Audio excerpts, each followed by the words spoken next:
What's good? It's your boy Jay. That's me. So I want to come on here and give my thoughts on Impact Wrestling reverting back to TNA. I briefly talked about it when I did my Bound for Glory review video.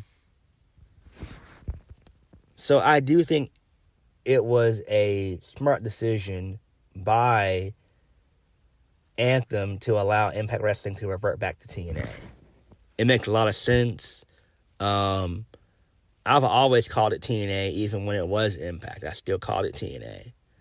I know that the six-sided ring isn't coming back. That's fine. I know I've read reports where wrestlers don't like it. It's a lot harder on their bodies, so that does make sense. But I think people don't think that that TNA is going to do well. They are going to do well. This was a business decision. This was a business decision because they are trying to be the third largest promotion in North America. Let me rephrase that. They're trying to be a third viable option for wrestlers to go. Along with the NWA trying to be number 4. But Impact can definitely be a number 3. Well, TNA can be a number 3. My bad. Let's just call it TNA. So TNA can be a number 3. And they can. And I see a lot of people online just talking shit, saying it's not going to work. They don't have the money to go after guys like Will Ospreay and CM Punk. Scott D'Amore does not need to go after guys like CM Punk and Will Ospreay to get people to watch. They don't need those guys. That's way out of their budget. CM Punk and Will Ospreay would both be better off in WWE, for sure. Both of them would. Now, I think what TNA wants to do is to be a third viable option. AEW has lost steam. They're no longer the alternative they once were to WWE years prior. So back in like 2019, 2020, and even 2021, they were still the alternative to WWE. They're no longer that, in my opinion. They are a WWE lite. Both companies, AEW and WWE, have a bloated roster. If I was Scott D'Amore, I would be focusing on certain WWE releases who were just released, like Dolph Ziggler, like Mustafa Ali, like Mandy Rose, like Dana Brooke. Get them. I would even get Matt Riddle if I was Scott D'Amore. I would bring in Matt Riddle. You need to get these types of names because these people can put eyes on your product. They can get eyes on your product. TNA is trying to sell out 5,000-seat arenas, which they basically can do if they have the proper storylines and talent. And I would focus on bringing in, guys and girls that are frustrated in WWE and AEW. Because there are talents there that are frustrated. Even when like a Drew McIntyre, even when his contract expires next year, I think he would have a better time in TNA versus going to AEW. In AEW, he would legitimately be nothing more than just a mid-carder. He would not be a world champion. Him going to TNA, he would be a world champion. And I think that's what Impact's going to do. My bad. That's what TNA is going to do. I think they need to focus on getting guys like Matt Riddle, the Grizzled Young Vets, who were released not too long ago. Well, they were granted their release a week and a half ago. I would get them. I would also get the Authors of Pain. I know There are reports that they may have signed with the WWE. I haven't seen them on television yet. So if they're not on television by the end of the year, if I was TNA, I would get them. Getting the Grizzled Young Vets and the Authors of Pain, that could bolster their tag division. Their X division is fine, but I do want TNA to succeed. I think they will. I think if they have a roster of guys like Matt Riddle, Mustafa Ali, Dolph Ziggler, you bring in Shelton Benjamin, you bring in Charlie Haas, reunite them as a tag team, that would be great. You know, get guys and girls that you know that you can get. Mandy Rose, Lacey Evans, bring in those girls. Just bring in people that you know that you can get, that can give them a buzz. But bringing in a Will Ospreay or bringing in a CM Punk, that's just going to break the bank extremely fast for TNA. And I want TNA to succeed, and I think TNA will succeed. Because people have to realize, both AEW and WWE next year have a lot of talent whose contracts are up, and every one of them are not going to be able to go to WWE or AEW. They're not going to be able to switch back and forth. That's why I said next year, that's when you're going to see the rise of TNA and the rise of NWA. So NWA, for those of you that don't know, they recently just got a TV deal with the CW, which is decent. But the problem with NWA is they don't have a lot of star power. They just don't. And that's their biggest issue. But if I was Scott D'Amore, I would really focus on getting guys and girls that you know that you could easily secure. Like a Matt Riddle. Like Dolph Ziggler. Like a Mustafa Ali. Like Drew McIntyre if he decides not to resign with the WWE. Go after those types of names because those names can help you. Same thing with the females. Go after a Lacey Evans. Go after a Mandy Rose. You know, go after those types of people. Maybe even a Mariah May. Maybe. But she's probably going to go to AEW. But TNA came back for a reason. And I think they came back because they know AEW is vulnerable. AEW is no longer hot like it used to be.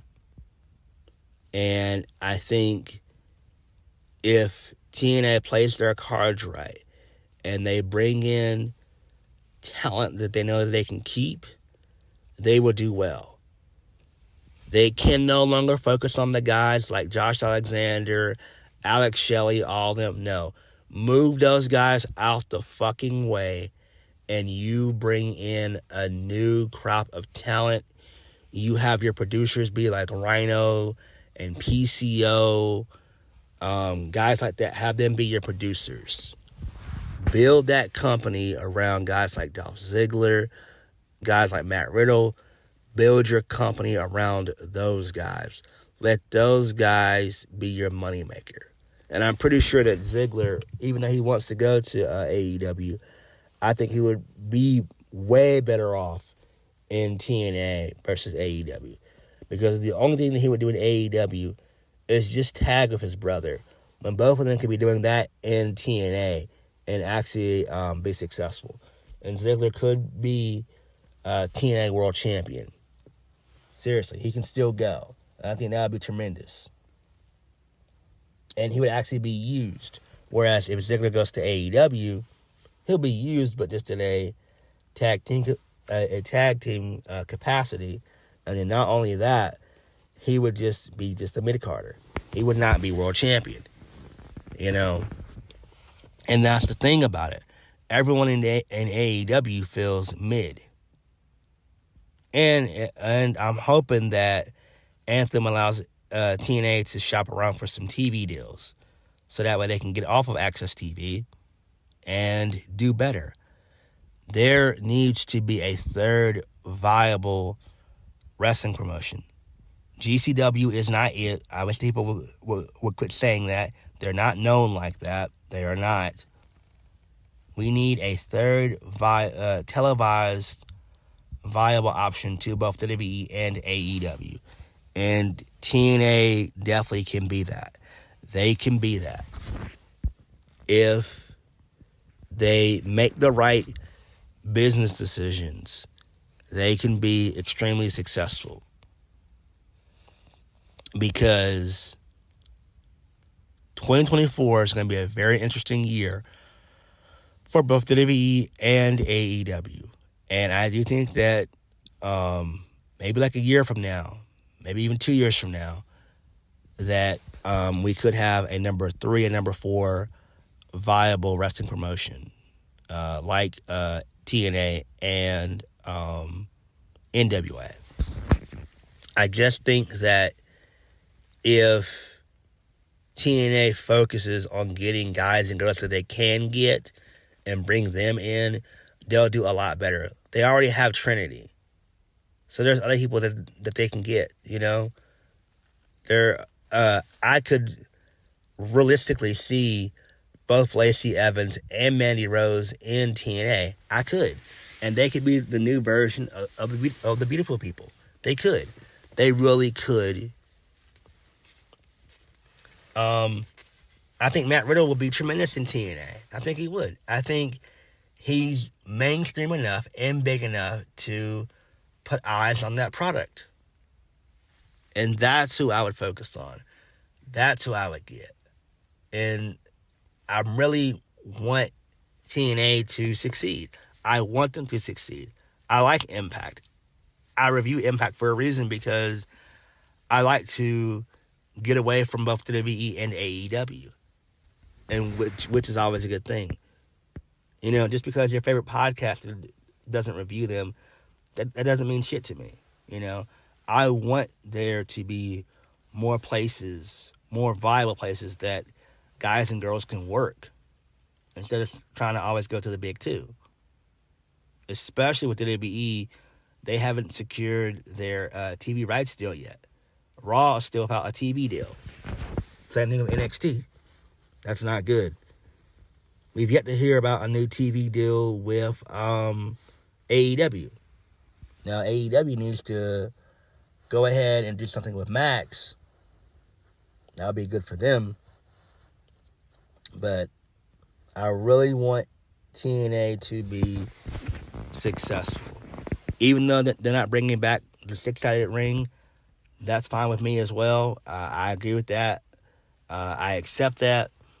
But they're probably going to do things a lot different. I would definitely try to bring in Mike Tenay for bigger shows. So, like, you know, Bound for Glory, Slammiversary, I'd bring him in for those two events for sure, because that's their WrestleMania and their SummerSlam. That's just what it is. It's always been like that. In my opinion, it's always been like that to me. But there are guys and girls that TNA can get. And I do think that TNA needed to revive themselves. And I do think that they're going to come back and they're going to prove a lot of people wrong. They're not just doing this just to do it. They're doing it to make a statement. And I'm really hoping that Hard to Kill is a mega statement show. We need to see Dolph Ziggler debuting. We need to see Mandy Rose and Lacey Evans debuting. We need to see the Authors of Pain debuting, maybe. We need to see those guys and girls debut. We need Hard to Kill to be a statement show. TNA has the potential to do very well, but Scott D'Amore cannot bring in guys like Will Ospreay and CM Punk. You don't need those types of guys. Let those guys go to WWE. That's where they need to go. But I'm wishing TNA the best, and I do think that TNA will be successful. But what do you guys think? Like, comment below, and subscribe to my videos. I'll catch you guys later. Peace.